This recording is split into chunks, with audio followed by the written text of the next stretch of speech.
morning guys, good morning sa ating mga viewers. For today's video, panibagong araw, panibagong luto na naman tayo. At nagsasabay-sabay na naman yung ating mga niluto ngayong umaga. Ayan, pakita natin. Baliktarin natin yung ating camera. So yung guys, maghihiwa tayo ng puso ng saging.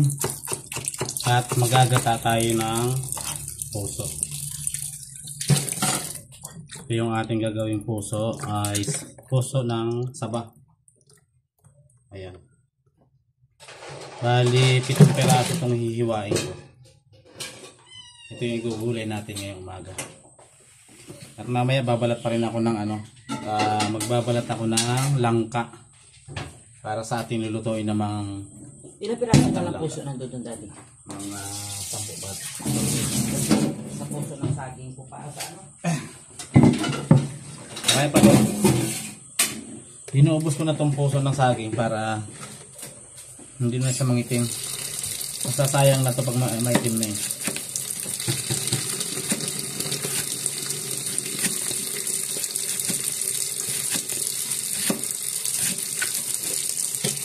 Ginagawa ko para hindi siya mangitim. Yung diretso lang agad sa tubig.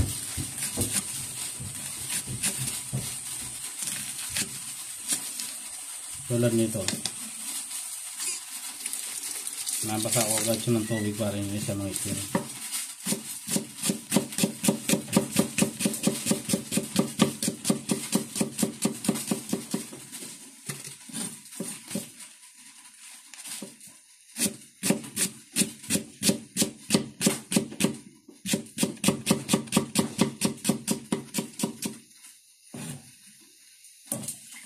Ito na siya guys.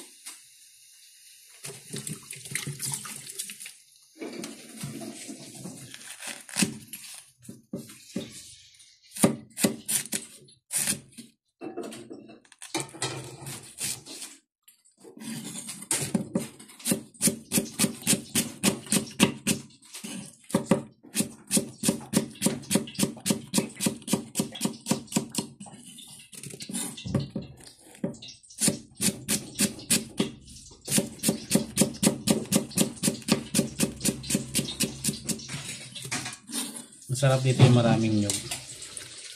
Yung gatang-gata.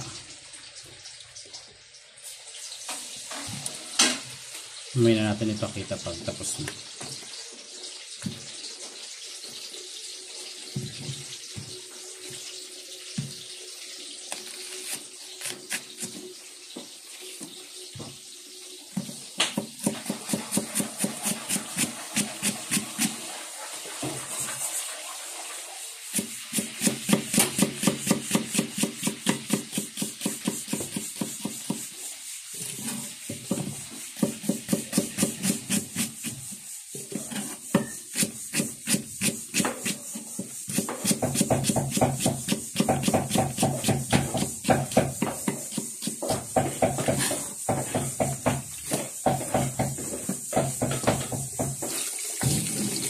Siya.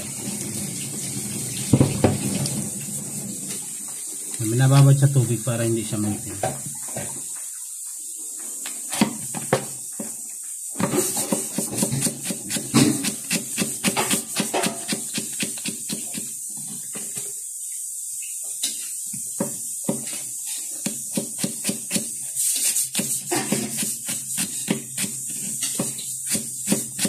Yung ibang bulaklak na medyo nangingitim na. Madali kasi talaga maano tong puso ng saging. Hindi pwede abutan ng nakagalan. Pang 3 days na rin kasi ito. Kale.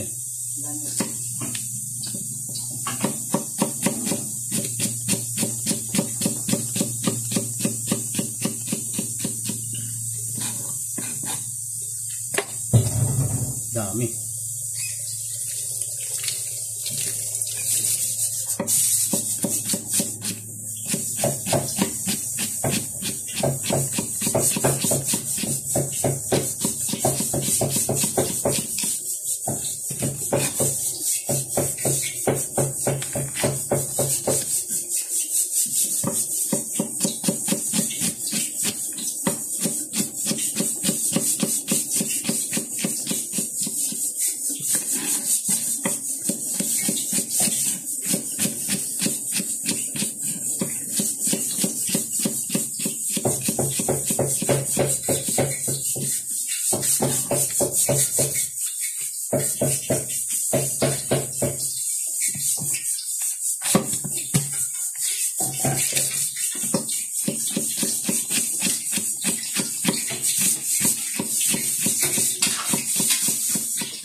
Guys, tapos na yung ating puso.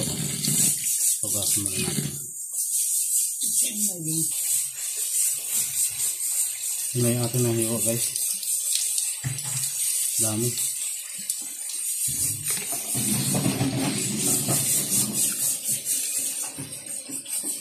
Hiwa tayo ng langka ulit. Si JB na magkakain ng nyug. Lagyan muna tayo ng ito.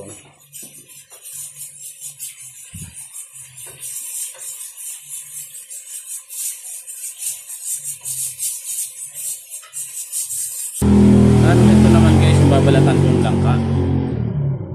Ayan, 2 piraso. Ayan, 2 pirasong maliit yung aking babalatan. Ito naman din, kailangan maubos na rin siya kasi mangingitim siya, masisira din. Kaya kailangan agapan din natin na maano na siya mabalatan o maluto na kagad.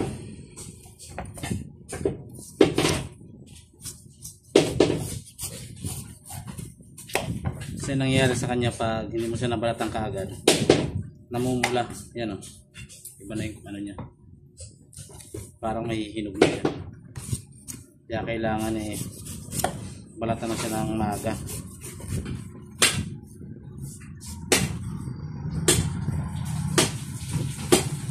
Mabilis lang naman yung tagta nito bilis lang tanggalin.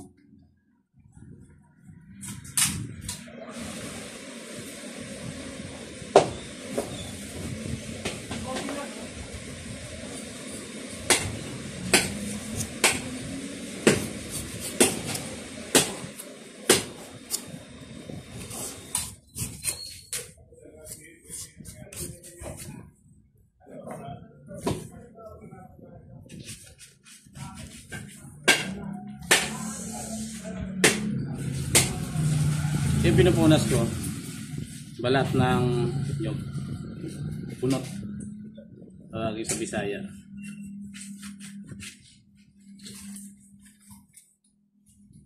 Para pantanggal ng dagta.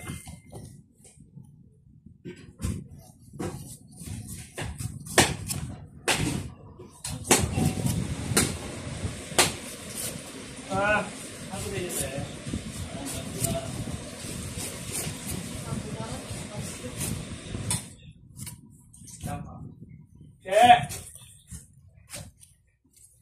Yes po. Nakaharap kami siya.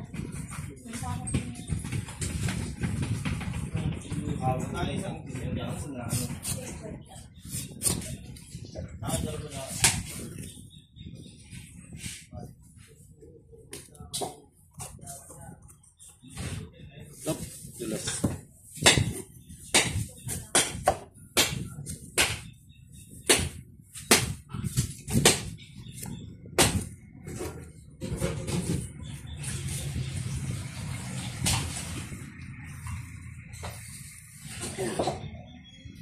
Kung nabasa naman ng tubig, hindi na ito mangingipin.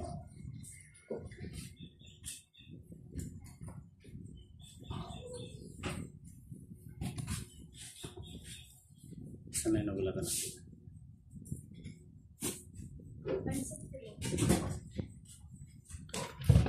Ito naman.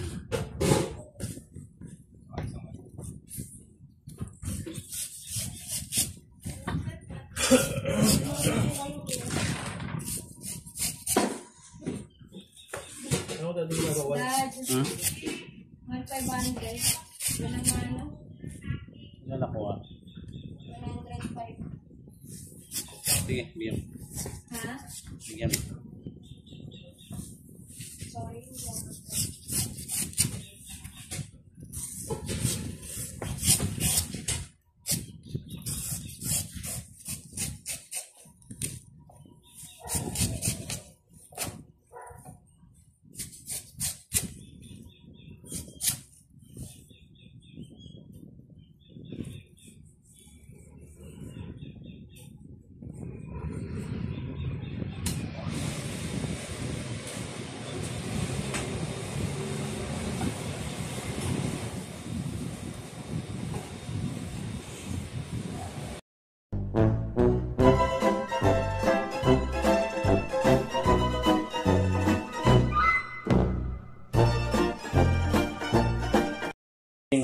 langka, ginatang langka. Ito na yung gigisay na natin.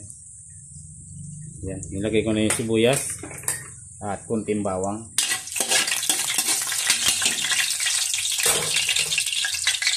At dito guys, maglalagay ako ng hipon. Yan.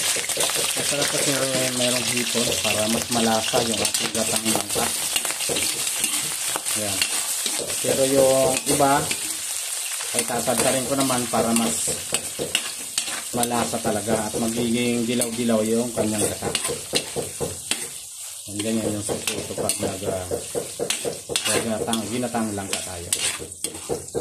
Kaya nakita nyo nagdidilaw-dilaw na yung ating mga hipon.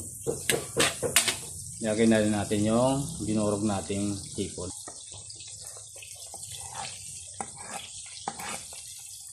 So yan na yung ating pampalasa rin sa hipon.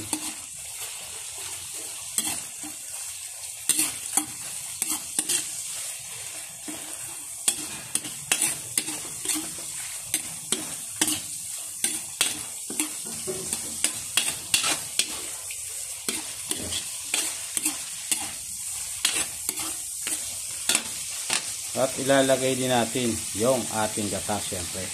Ayan na guys, nakita nyo, medyo yellow na lahat. Kaya nag-orange na ganun. Pati kanyang mantika. Ayan guys, ito natin gata. Ang hirap pag kulang cameraman. Wala na ako ang ating camera.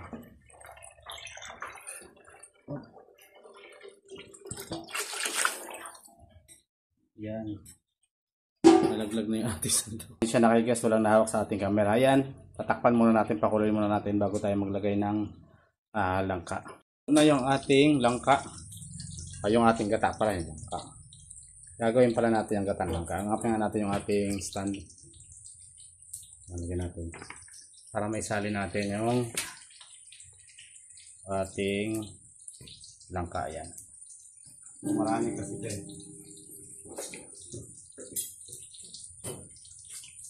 Yan. Nasa paano pa?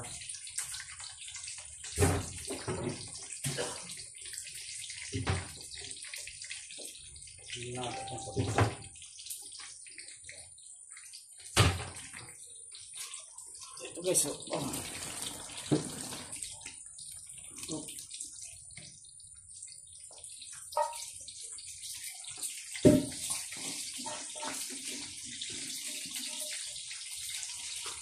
Yan, mapaw. Sobrang dami.